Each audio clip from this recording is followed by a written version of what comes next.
What on earth happened there? I don't know. The 1994 season was the most dramatic in the history of Formula One. It included everything motorsport has to offer, from shocking, literally fatal accidents to the rivalry between the young Schumacher and the FIA scandals. Trust me, this season changed Formula One forever. So what the hell happened there? Before the start of the season, there were very important changes that affected the future of the championship. Ayrton Senna decided to join Williams. He wanted a more powerful car that would allow him to fight for the fourth title. Indeed, they had the best car. But until the FIA intervened, yes, they're back again. So the FIA decided that the cars should be less technologically advanced. The ban applied to active suspension, traction control, and launch control combined with it. Teams were also required to use semi-automatic transmissions. And that's not all. Communication between the team and the driver was banned. How do you think? What is the purpose of all this? Just to make the race more interesting to watch. And believe me, it will be very interesting. We start this story with the first Grand Prix of the season in Brazil. Senna took the pole position. Behind him were Schumacher and Alesi. Right from the first seconds of the race, Jun took a phenomenal lead over Schumacher. Senna kept the lead. He started to live up to expectations of winning his home Grand Prix. But soon Michael regained second place on the second attempt. His next target was Ayrton. The situation sharpened when both drivers simultaneously pulled in for a pit stop. However, Schumacher returns to the track first. Many fans were surprised because the young man had broken away from the legendary champion. And this was only the beginning of Ayrton's failures. But more on that later. After all, when Eric Bernard was outpaced by a lap, Martin Brundle suddenly slowed down in front of him. Oh, bang! I was wondering it didn't knock him out cold. Didn't take his head off. Verstappen's right rear wheel struck Brundle's helmet with a terrible blow. His neck was almost broken. Fortunately, no one was injured. Because of this incident, Irvine was disqualified for one race. After a complaint from his team, the penalty was increased to 3 races. Meanwhile, Senna began to close in on Michael, but when he reduced the gap to 5 seconds, his car skidded. Ayrton leaves his car, and his fans in the Interlagos stands. As you can imagine, Schumacher easily won the race. He confirmed that the season was going to be fierce. Hill finishes second, Alesi third. At the same time, both lost more than a lap to the German. The next race on the calendar was held in Japan, at the Tanaka International Circuit. An interesting fact is that the track was built by a business enthusiast. The National Grand Prix at Suzuka was expected in the fall. Therefore, another stage in Japan was called the Pacific Grand Prix. Senna once again won the pole with a minimal margin. Schumacher lost a little, 222 thousandths. He said he was happy with his time and expects to fight for the lead. He confirmed this as soon as the traffic light turned green. Schumacher was immediately ahead of Senna. The failures continued. Mika Hakkinen crashed into Williams' car. Ayrton is turned around, and a moment later, a Ferrari car flies into him. Senna was surprised by Michael's speed. He stayed on the track to determine by ear whether Benetton was using prohibited auxiliary systems. Damon Hill was Williams' only hope, but again, Dan Hakkinen held him back. When Damon tried to overtake Mika, he went off the track. Because of this, he lost 6 positions. Hill was not going to give up, especially when Hakkinen retired due to a breakdown. However, after a transmission problem, Damon was also taken out of the fight. He had already managed to make a comeback to second place, so Schumacher celebrated his second consecutive victory. He amassed an undisputed championship lead, but an unexpected newcomer took second place. Rubens Barrichello won his first podium at this Grand Prix. Therefore, he is now in second place in the individual standings. However, Ayrton refused to believe in such a significant advantage for Benetton. In his opinion, Schumacher used traction control. To be honest, this only helped Michael, because the young German was motivated and had learned all the lessons Senna had taught him in the previous years. Michael Schumacher had a clear psychological advantage. In the past, Ayrton was also in this role when he defeated eminent champions. However, now he himself is under pressure. Senna moved to Williams to get the best car, but he hasn't even scored a single point yet. Therefore, the next stage of San Marino was crucial, although later it would be called the Black Weekend. What happened there? We are here in this third round, the European season, starting now, starting from zero. So basically our championship starts here, 14 races, not 16. Qualifying proved to be challenging from the start. Senna felt pressured as he needed to set the best time in the qualifying session. All of a sudden, the rookie Rubens Barrichello went crashing at 225 kilometers per hour. He got into a very serious accident. It seemed that his career might be over. Barrichello lost consciousness. He was immediately provided with emergency treatment because he had swallowed his tongue. For Senna, it was a disaster. Rubens was his close friend. Ayrton supported him since childhood. He paid for the young driver's karting competitions. Não, ele precisa que os patrocinadores paguem mais para o ano que vem, senão como é que o garoto vai correr no ano que vem?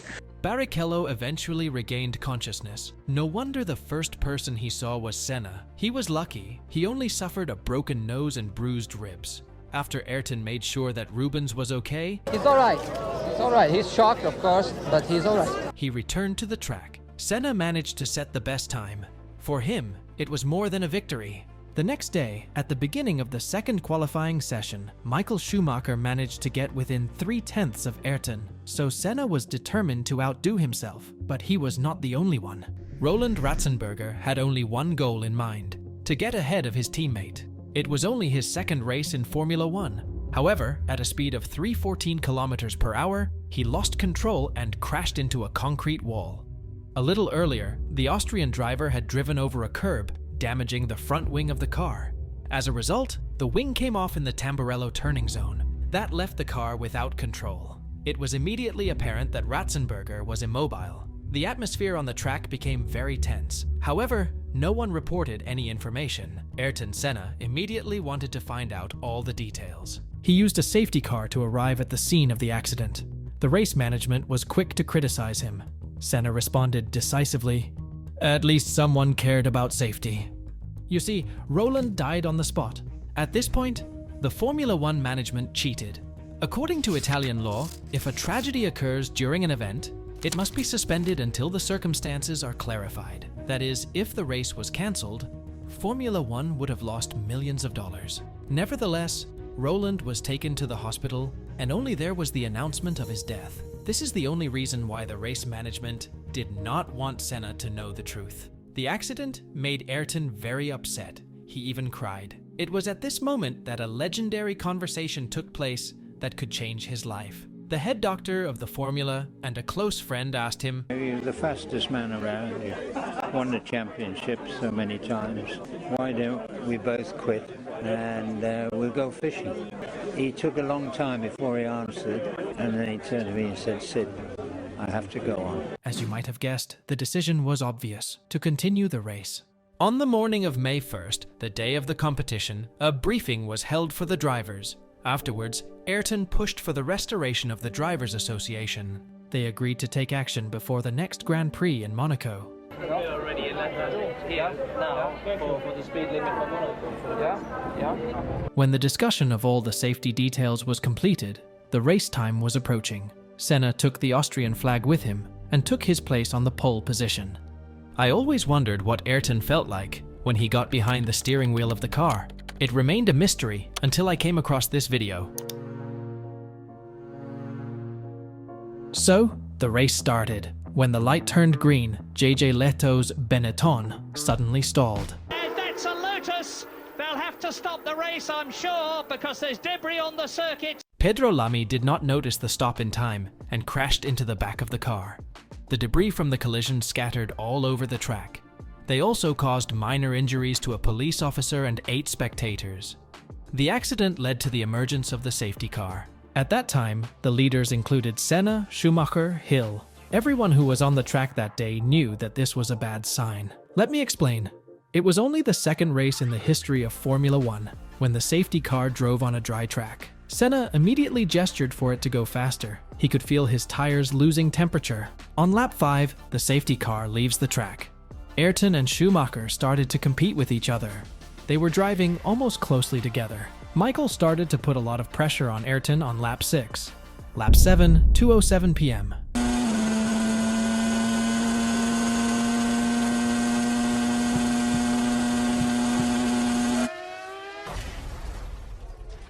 Senna! My goodness! I just saw him plunge off to the right, and Senna! What on earth happened there? I don't know. The Brazilian crashes into a wall at a tremendous speed of 307 kilometers per hour. Despite his attempts to brake sharply, the impact reduced his speed to only 211 km per hour. When paramedics arrived, they recorded a low pulse. Aveva un sanguinamento importante per lesione di vasi, era incosciente, però aveva il polso regolare, e però le condizioni si vedevano che erano condizioni critiche.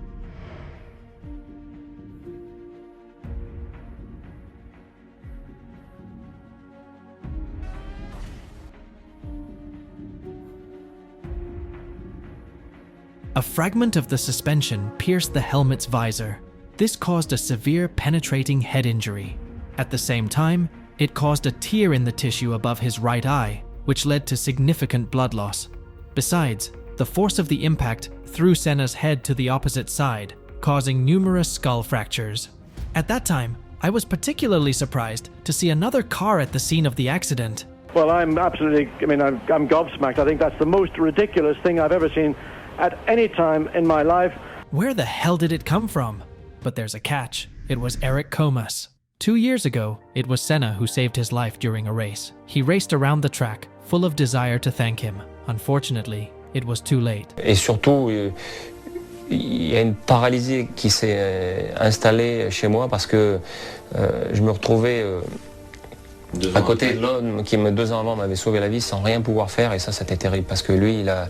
Ayrton was hospitalized by helicopter to a hospital in Bologna. Formula One management was informed of Senna's serious condition, but no one told anything to the other drivers, while the drops of blood from the helicopter terrified the journalists. The race in Imola continued, so 2 fatalities did not stop the FIA.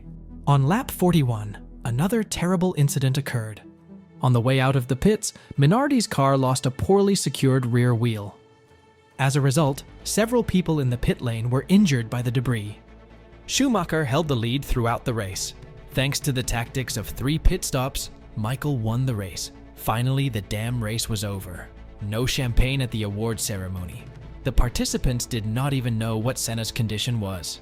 As soon as the award was announced, official news about Ayrton Senna's condition spread around the world. Devo solo dire che gli accertamenti elettroencefalografici che abbiamo terminato 5 minuti fa purtroppo confermano quella che era stata la diagnosi clinica di morte cerebrale. Ma non resta più alcuna speranza? No, purtroppo nessuna speranza.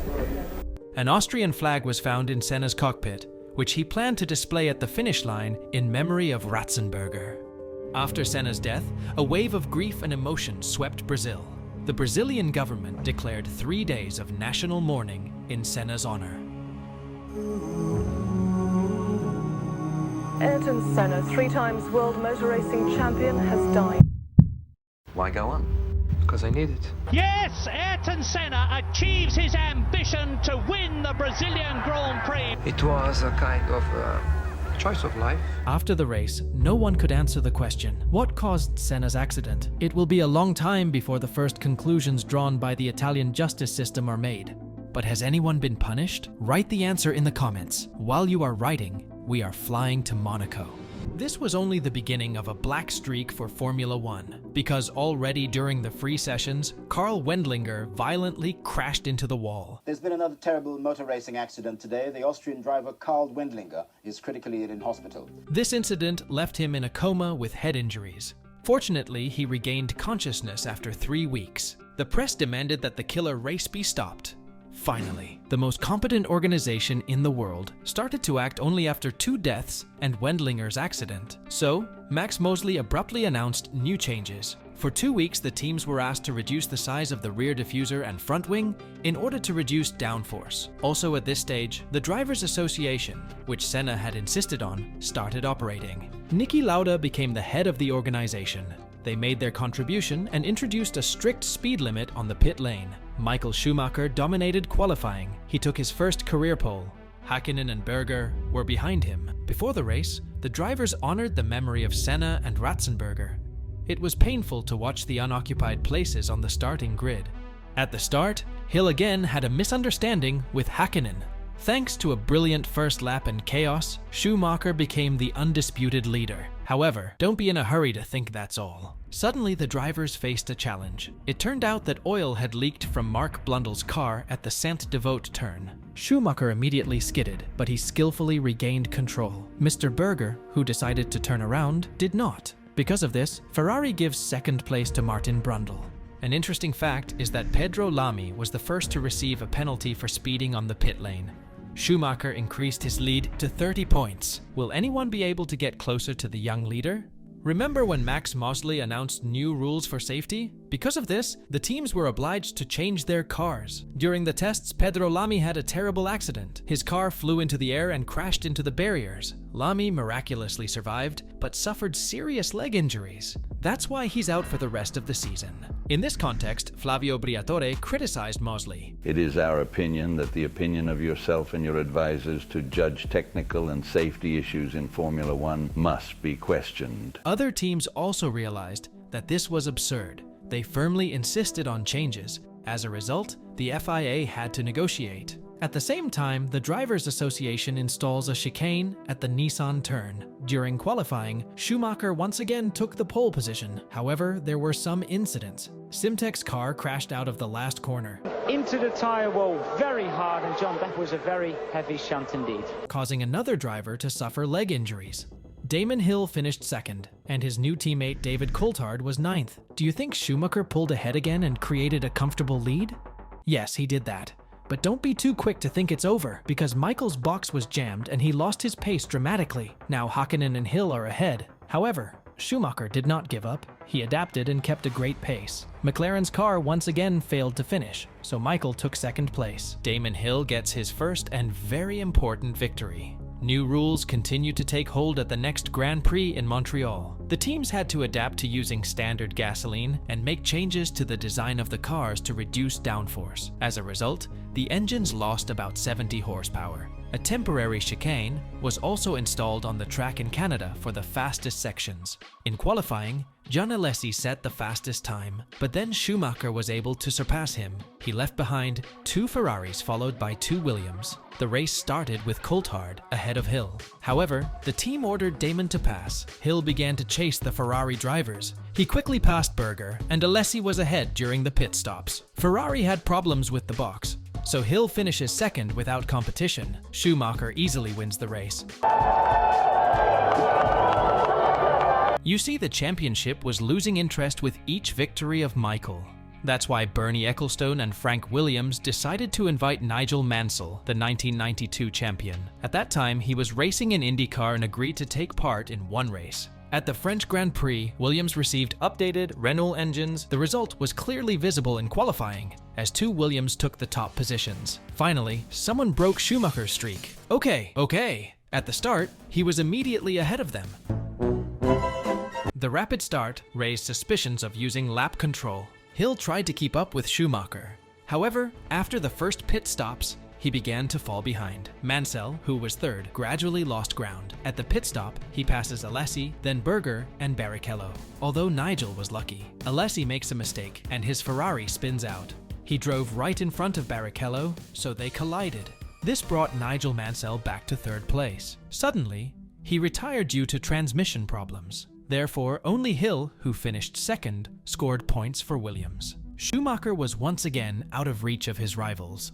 Michael's advantage in the championship standings reached 37 points. Mansell's return did not bring any benefits. Therefore, he returned to the IndyCar race. The British Grand Prix has become a home for Williams drivers. An exciting battle unfolded in qualifying. Ferrari presented an updated engine, which added to the intrigue. At the crucial moment of qualifying, Berger set the best time. However, Hill, with home support, was able to beat him by 0.02 of a second. How did Schumacher do? He fit between them and lost to Damon by only 0.03. Before the race, Schumacher twice overtook Hill on the warm-up lap. Why did he do that? I don't know. And that was just the beginning, because after David Coulthard's breakdown, there was another warm-up lap. And Michael repeated this trick again. Schumacher wasn't the only one who did this, so it didn't cause much attention. At the start, Martin Brundle's car suddenly caught fire. At that time, Hill effectively used the advantage of the pole position, and Schumacher followed him, unexpectedly. During the wave of the first pit stops, Benetton receives a message from the stewards. It was a 5-second penalty for Schumacher for maneuvers on the warm-up lap. The team did not understand that it was a stop-go, so they decided that the penalty would be added to the result. Prior to that, the FIA had to warn them within 15 minutes of the violation, and by that time, 20 minutes had already passed after the incident. Therefore, Benetton continued to fight for the lead. When Hill made his first pit stop, Schumacher was ahead of him. The situation escalated when Michael was shown a black flag. The team ordered the German to stay on the track. After long discussions with the FIA, the black flag was lifted. The organization admitted that it had also made a mistake. Therefore, Schumacher entered the pit lane and served a 5-second penalty. The fight was off, as Hill was already 20 seconds ahead of him. Therefore, Michael could only finish second. Berger's new Ferrari engine fails him, so his teammate takes third place. Damon Hill wins his home Grand Prix.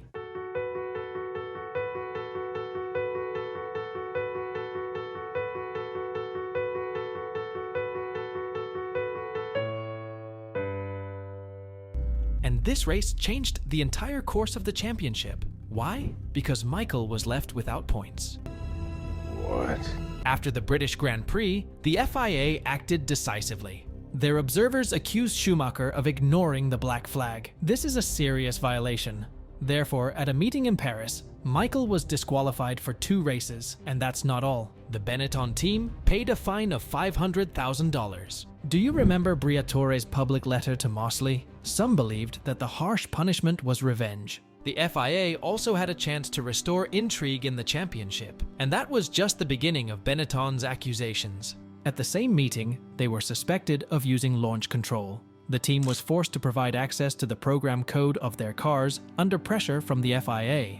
As a result, a hidden menu item was discovered that could be used to operate the launch control and help the driver at the start. However, Schumacher was not punished for this because he did not use it during the San Marino Grand Prix. On the eve of the German Grand Prix, Benetton filed an appeal in order to allow Schumacher to compete at his home stage. Local fans were also furious at this news. That's why piles of wood began to appear near the racetrack. This forced firefighters to dismantle them amid fears that fans would start fires in the dense forest surrounding the racetrack. You may be surprised, but they were so angry that they threatened to kill Damon Hill. As a result, the case was postponed to the end of August. All the tickets were already sold out, and for good reason, because a big surprise will happen in the race. Time we've had a fuel splash. Oh my goodness me!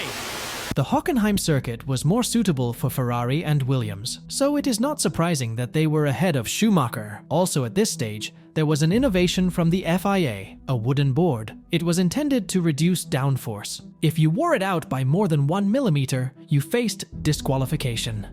When the light turned green, a massive collision ensued. He's hanging fire a bit, and there's straight into the wall. The race. Immediately afterward, Mika Hakkinen cut off Coulthard and flew into the barriers. This caused a chain reaction among the participants. As a result, more than a dozen cars were knocked out right at the start. And that's not all. As Gina Lacey retires due to electrical problems, Damon Hill damaged his steering linkage while overtaking. Do you think this is the end of the drama? Jos Verstappen failed to connect the fuel hose correctly during refueling, which led to a fire. Oh my goodness me! He was bloody lucky because he didn't suffocate during the blaze. If he hadn't been lucky, we would never have seen little Max Verstappen grow up to become a 3-time world champion. But doesn't that seem strange to you? This incident has prompted a new FIA review. The race proceeds, but on lap 20, Schumacher's engine fails. Michael retires for the first time this season. Only 8 cars finished the damn race. Gerhard Berger won without any problems. Olivier Panis and Eric Bernard of the Ligier team climbed to the podium for the first time. Futork's Fittipaldi and Morbidelli, as well as Eric Comas, even earned points. Do you remember him? He was the one who tried to save Senna, and Damon Hill finished 8th. The track in Hungary was much more suitable for Benetton. Therefore, Schumacher took the pole position and won the race without any problems. Jos Verstappen climbed to the podium for the first time. Michael was 20 seconds ahead of Damon Hill. He increased his advantage to 31 points in the championship. It seemed that no one would beat him. The Belgian Grand Prix was special for Michael Schumacher. It was here that he made his debut in Formula One and scored his first victory. The 1994 edition was marked by a change in the configuration of the famous Eau Rouge corner. For safety reasons, a chicane was installed. Qualifying was special from the start. Although the forecast called for warm and dry conditions, it started to rain early on Saturday morning. Oh boy, was everyone surprised by that. I mean, it never rains in Spa. What? Rain expert Schumacher sets the best time. However, at the very end, Rubens Barrichello came out on top. Fortunately, the sun came out on Sunday, so the race was dry. Rubens was in the lead for a short time, but after a couple of laps, he fell back to 5th place. Alessi, who had a great start, dropped out of the race again. Soon, he was joined by Berger. Damon Hill was behind Coulthard after the first wave of pit stops. Neither of them had a chance to get closer to Schumacher. Oh, no, he did, when Schumacher made a mistake on lap 19 and turned around. He damaged a wooden bar under the bottom, remember that. Williams decided that Coulthard should give way to Hill. Despite these events, Schumacher finished first, Hill second, and Häkkinen third. The most interesting part was yet to come because Schumacher was disqualified. Let me explain. The wooden bar on Benetton's car was worn more than allowed. The team's arguments pointing to Michael's turn in the race were not accepted. It was so absurd that they didn't even check the board for an additional indicator, its weight. As a result, Damon Hill closed the gap by 10 points. You see, it was beneficial for the formula, because Schumacher was close to winning the title early. And I should also say that every scandal only attracted the attention of fans. It's business, nothing personal. Damon Hill was now only 21 points behind Michael. But that's not all. After the Belgian round, the FIA Court of Appeal was held. It made the final decision that Schumacher should miss the next 2 races. A week later, the FIA issued another statement. They found the cause of the fire in Hockenheim. In conclusion, they did not find a filter in the fueling hose. This made it possible to speed up the fuel supply to the tank a little bit. The team immediately remembered the Brazilian Grand Prix. Do you remember when Schumacher overtook Senna at the refueling station? Although Max Mosley said it was an honest mistake. That's why Benetton was not punished. There were already a lot of fines. After Ayrton Senna's death, we lost the opportunity to watch the Brazilian wizard fight Schumacher. That's why Williams bet on Hill. And now, during Michael's disqualification, Damon has a great chance to catch up with the German in the fight for the title. Will he be able to use it? The Italian Grand Prix is always one of the most atmospheric races, especially for Ferrari fans. To their delight, both red cars took the front row of the grid. Behind them was Damon Hill. As usual this season, the start of the race was chaotic. Eddie Irvine drove into Johnny Herbert, and the race was immediately stopped. Therefore, the knocked-out participants used the recording machines. During the race, Jean Alesi was leading, but at the pit stop he was unable to change gears and went off. Therefore, Berger became the first. But Ferrari's failures continued. They lost a few seconds on the pit lane, and now Williams took the lead. After his own pit stops, Coulthard was first, but the team ordered to let Hill pass, so he easily finishes first. Now he has one task: to win the next Portuguese Grand Prix. Although the week started with a setback when Damon flipped over during training, Hill uses the chance in the race to the maximum. This was his second consecutive victory. He scores 20 points and starts the battle for the championship. The European Grand Prix replaced the planned stage in Argentina due to a long reconstruction of the track. Therefore, the race took place in Jerez, Spain. Finally, Michael Schumacher returns after his disqualification. He immediately proves his dominance and takes the pole position. Williams wanted to strengthen its position in the championship, so Nigel Mansell returns. He took third place and was ready to defend Damon. The filled stands showed that the intrigue in the championship was restored. The start was special from the very beginning, as Hill took the lead. Mansell's performance goes badly again, dropping to 6th place. Michael was forced to take a risk, so he is the first to make a pit stop. His tactic of 3 stops versus Hill's 2 will prove to be much more effective, and the Englishman ends up staying behind. Mansell breaks his wing and crashes into the gravel after replacing it. It was a bad day for the Englishman. Schumacher wins. He once again dominates Hill, beating him by 25 seconds. For the sake of victory, Benetton is making changes to the team. Now, instead of Jos Verstappen, Johnny Herbert will compete in the Japanese Grand Prix. Michael increased his lead to 5 points. This was critical, as he could have ended the championship early. And what about Hill? For him, the Japanese Grand Prix will be crucial, because winning is the only chance to stay in the fight for the title. I'll be honest with you, after the race in Jerez, The fans were sure that Damon had no chance. Qualifying proved their words, as Schumacher was ahead of Hill in the first part. But then it suddenly started to rain, so no one could surpass Michael. Boy, the race was going to be a hell of an unpredictable one.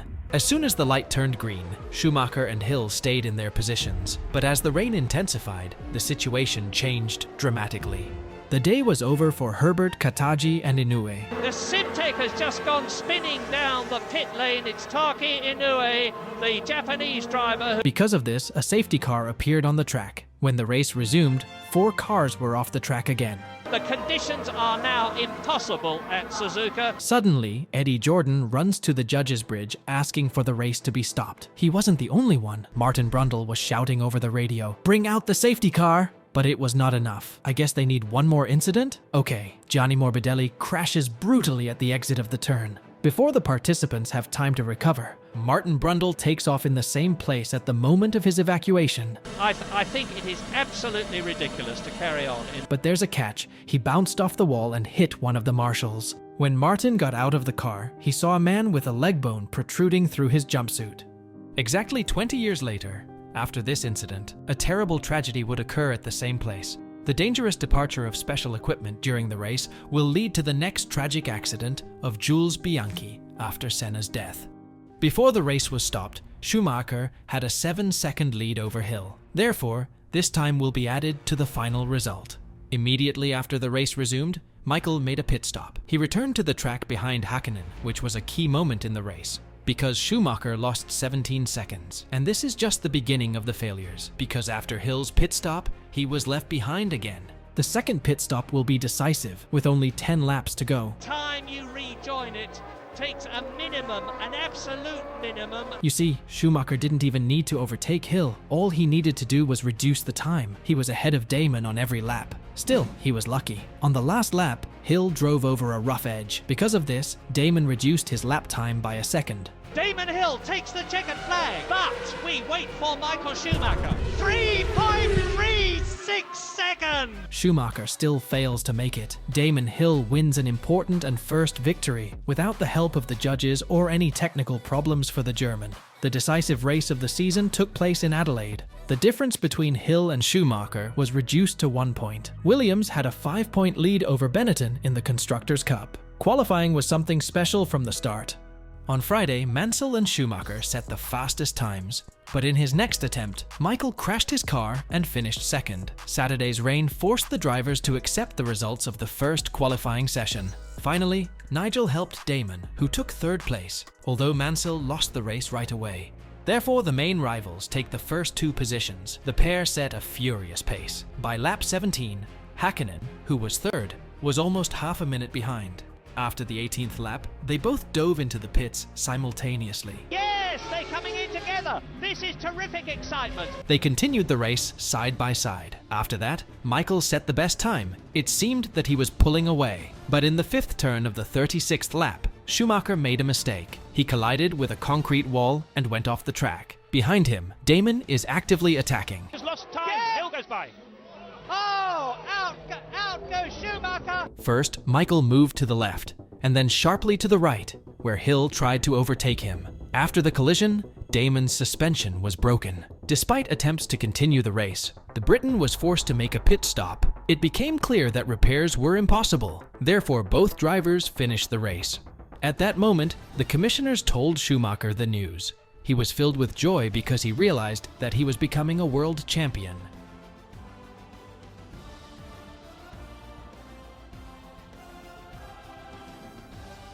Meanwhile, Mansell passed Barrichello and Häkkinen and took the lead after the leaders crashed. Yes, off goes the McLaren, and that is Mika Häkkinen. He will easily win the final race. Thus, Williams became the winner in the Constructors' Cup.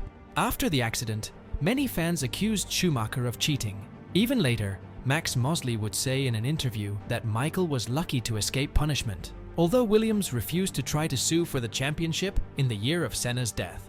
It was only Michael Schumacher's first title. However, in his last season of his career, he faced a young Fernando Alonso. Will he be able to beat him? Click on the video to watch Schumacher's last battle.